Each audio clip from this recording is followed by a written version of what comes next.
Remember these headlines from the 2008 recession? Mass layoffs, things getting harder to buy, stocks falling, banks failing? Well, these headlines aren't from 2008. They're from earlier this month. Remember when I told you that recession was coming? Well, scratch that. It's already here. Hello and welcome back to Lean on Success, where process improvement is self-improvement. My name is Ben. I'm a Lean Six Sigma Master Black Belt. And today we are continuing our series on the 2023 recession, which is already here.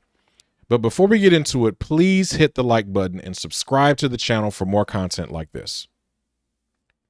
Now, when I say the recession is here, I'm talking about a virtual recession.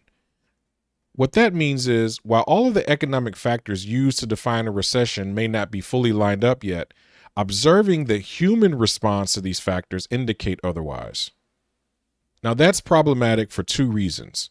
Firstly, the current economic climate I described earlier, mass layoffs, crazy inflation, banks closing, makes people feel like they're living in 2008 all over again. And that leads to the second problem.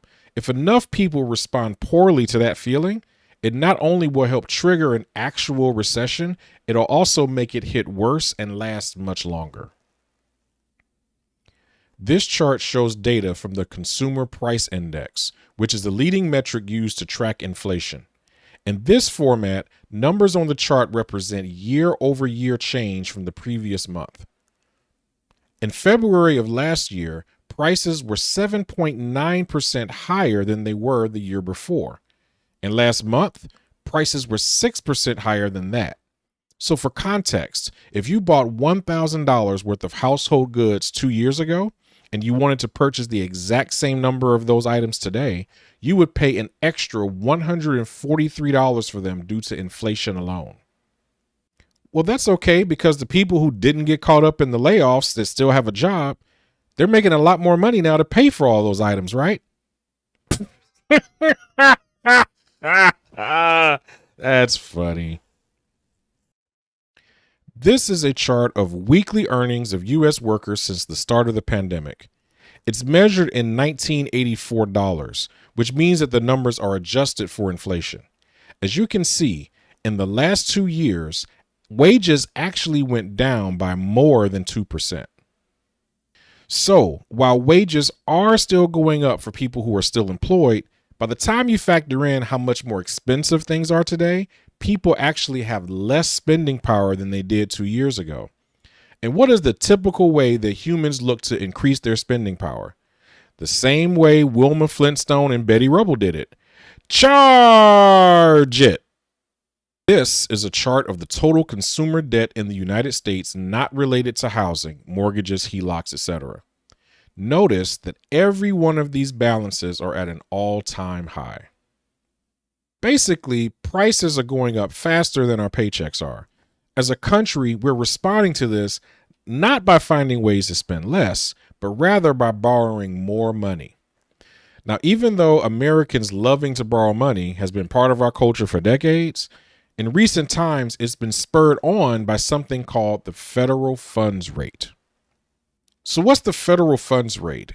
It's the amount of interest the banks charge each other when they are exchanging money. The rate is set and monitored by the Federal Reserve. We'll cover this in more detail in a later video, but for now, think of the funds rate as the baseline interest rate for lenders.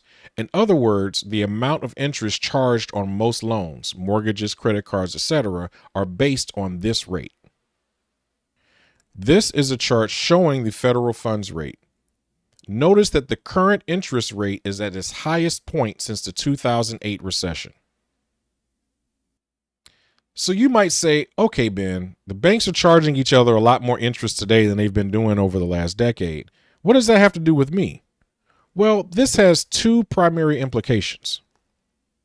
The first consequence of high funds rate is the same banks will charge you a higher interest rate on any loans that you make, mortgages, cars, credit cards, etc. And secondly, these banks will be less willing to make loans because they want to make sure they are still capable of paying their own bills. Now, up until recently, the interest rates have been extremely low, And the government has been encouraging people to borrow a lot of money and spend a lot of money to keep the economy going. Now, because things have gotten more volatile recently, the banking industry has been making a lot of moves to insulate themselves from riskier loans. This brings us to the last indicator that we're already in a recession: affordability. The top chart shows the average rates for 30-year fixed mortgages since 2020. The bottom chart shows the median sales price of homes over the same period of time. The combination of sky-high home prices and the highest mortgage rates since 2008 have made home ownership increasingly unattainable. The typical home buyer would expect a mortgage payment of $1,600 a month in early 21. Today, it's nearly double that. Did you find any of this interesting? Did I completely bore you to death? Did I get something horribly wrong? Leave me a comment down below, let me know, and share this content with your friends. Until next time.